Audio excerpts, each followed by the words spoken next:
Assalamualaikum warahmatullahi wabarakatuh. Perkenalkan, nama saya Ayu Alinggahe dari kelas B. Video ini saya buat untuk memenuhi salah satu tugas kemaritiman. Nah, saya akan menjelaskan terkait perancangan peluang ekonomi maritim berbasis kearifan lokal dengan memanfaatkan konektivitas, kerjasama, fasilitas kemaritiman berbasis informasi dan komunikasi secara kolaboratif, berpikir logis, sistematis, penuh cinta tanah air, dan bertanggung jawab. Nah, Indonesia sebagai negara kepulauan terbesar di dunia memiliki potensi maritim yang sangat besar. Pemanfaatan potensi ini secara optimal dapat memberikan kontribusi signifikan terhadap pertumbuhan ekonomi nasional.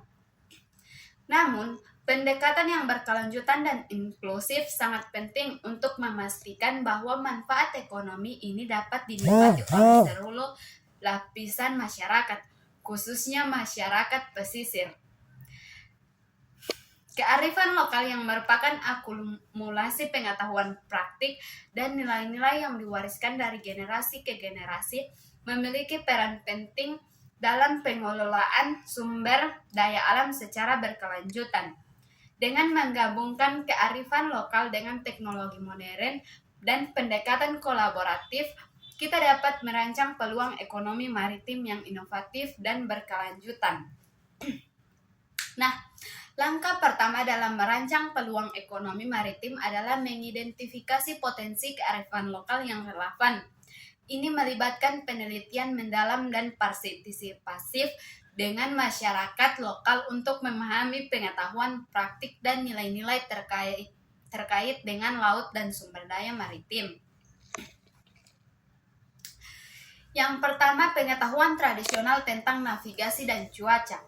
Masyarakat pesisir memiliki pengetahuan mendalam tentang navigasi tradisional, pola cuaca, dan arus laut. Pengetahuan ini dapat digunakan untuk meningkatkan keselamatan pelayaran, efisiensi transportasi laut, dan pengelolaan resiko bencana alam. Yang kedua, teknik perikanan berkelanjutan. Masyarakat lokal seringkali memiliki teknik perikanan tradisional yang berkelanjutan seperti penggunaan tangkap yang ramah lingkungan, sistem rotasi penangkapan alat yang ramah lingkungan, sistem rotasi peningkatan dan pengelolaan wilayah penangkapan berbasis komunitas. Teknik-teknik ini dapat diadopsi dan ditingkatkan untuk memastikan keberlanjutan sumber daya alam. Yang ketiga, pengelolaan sumber daya alam berbasis komunitas.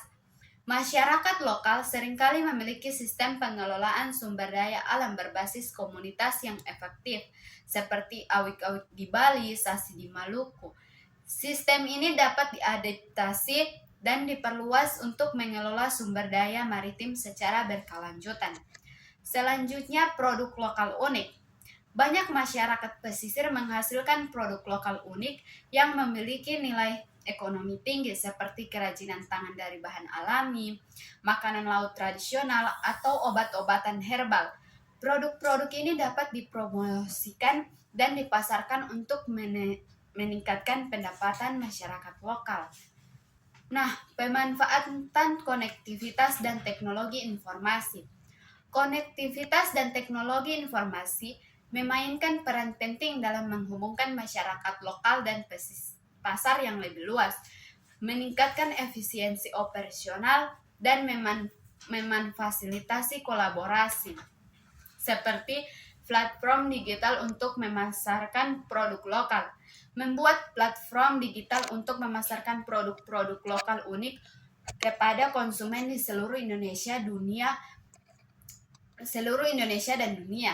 Nah, platform ini dapat mencangkup Anchor, media sosial, dan aplikasi mobile. Yang selanjutnya yaitu sistem informasi pasar. Mengembangkan sistem informasi pasar yang menyediakan data real time tentang harga permintaan dan tren pasar untuk produk-produk maritim. Ini membantu nelayan dan produsen lokal membuat keputusan yang lebih cerdas tentang apa yang harus diproduksi dan bagaimana memasarkannya. Selanjutnya, aplikasi mobile untuk nelayan. membuat aplikasi mobile yang menyediakan informasi tentang cuaca, kondisi laut, lokasi ikan, dan teknik perikanan berkelanjutan. Aplikasi ini dapat membantu nelayan meningkatkan efisiensi penangkapan dan mengurangi resiko kecelakaan di laut. Nah, selanjutnya yaitu pelatihan digital. Memberikan pelatihan kepada masyarakat lokal tentang penggunaan teknologi informasi, pemasaran online, dan manajemen bisnis digital. Ini membantu mereka memanfaatkan peluang ekonomi yang ditawarkan oleh konektivitas digital. Selanjutnya, membangun kerjasama kolaboratif. Kerjasama kolaboratif antara pemerintah, sektor swasta, akademisi, masyarakat lokal, dan organisasi non-pemerintahan sangat penting untuk mengembangkan ekonomi maritim yang berkelanjutan. Kemaritiman pemerintahan swasta membangun kemaritiman antara pemerintah dan sektor swasta untuk mengembangkan infrastruktur maritim, meningkatkan kualitas produk, dan mempromosikan pariwisata bahari, serta mendorong pembentukan kooperasi atau kelompok usaha bersama di antara nelayan dan produsen lokal untuk meningkatkan skala produksi, daya tawar, dan akses ke modal. Selanjutnya itu forum multi-stakeholder.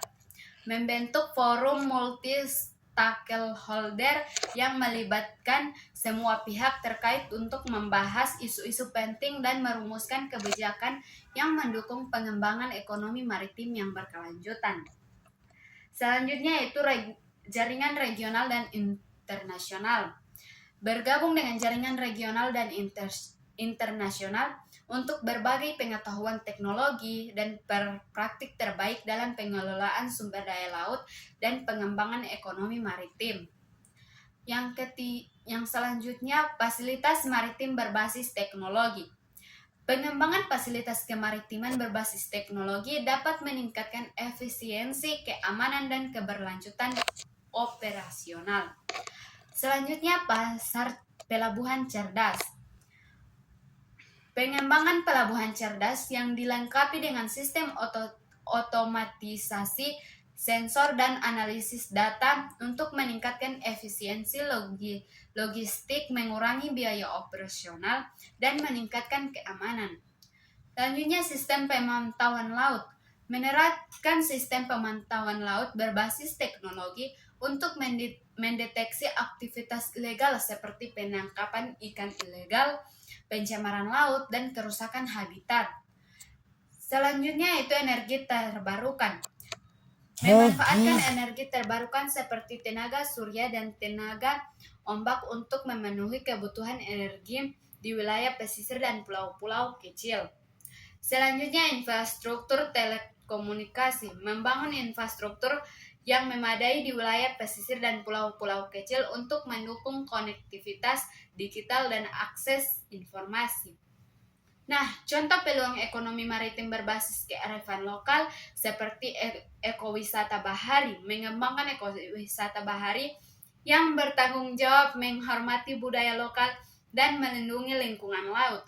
Ini dapat mencangkup tur perahu tradisional, snorkeling, diving, dan kunjungan ke desa-desa nelayan. Dan pengembangan produk lokal, mempromosikan produk-produk lokal untuk unik seperti garam laut organik, rumput laut olahan, kerajinan tangan dari kerang, dan makanan laut tradisional. 3. Perikanan berkelanjutan. Menerapkan praktik perikanan berkelanjutan yang didasarkan pada pengetahuan tradisional dan teknologi modern. Ini dapat mencangkup sistem kuota penangkapan, zona perlindungan laut, dan penggunaan alat tangkap yang ramah lingkungan. 3. Budidaya laut berkelanjutan. Mengembangkan budidaya laut berkelanjutan yang ramah lingkungan dan mendukung konservasi sumber daya laut. Ini dapat mencangkup budidaya rumput laut, kerang-kerang, dan ikan. 4. Pengembangan energi terbarukan. memanfaatkan potensi energi terbarukan di wilayah pesisir dan pulau-pulau kecil seperti tenaga surya, tenaga ombak, dan tenaga angin. Nah, pengembangan ekonomi maritim harus didasarkan pada cinta tanah air dan bertanggung jawab terhadap lingkungan dan masyarakat. Seperti konferensi lingkungan, yaitu menanamkan kesadaran akan pentingnya konferensi lingkungan laut dan pengelolaan sumber daya secara berkelanjutan. Selanjutnya, pendidikan dan pelatihan, yaitu memberikan pendidikan kepada generasi muda tentang potensi ekonomi maritim dan pentingnya melestarikan kearifan lokal. Yang ketiga, kebijakan yang mendukung. Nah, mendorong pemerintah untuk membuat kebijakan yang mendukung pengembangan ekonomi maritim berbasis kearifan lokal dan pemerintahan aspek lingkungan, sosial, dan ekonomi. Selanjutnya, partisipasi masyarakat, yaitu memastikan partisipasi aktif masyarakat lokal dalam proses pengambilan keputusan terkait pengembangan ekonomi maritim. Nah, kesimpulan dari penjelasan saya yaitu dengan pendekatan yang kolaboratif, memanfaatkan teknologi informasi dan didasarkan pada kearifan lokal, kita dapat menciptakan peluang ekonomi maritim yang berkelanjutan, meningkatkan kesejahteraan masyarakat pesisir, dan melestarikan warisan budaya kita. Pengembangan ekonomi maritim harus didasarkan pada cinta tanah air dan tanggung jawab terhadap lingkungan dan masyarakat. Baik, itulah penjelasan saya terkait materi tersebut. Wassalamualaikum warahmatullahi wabarakatuh.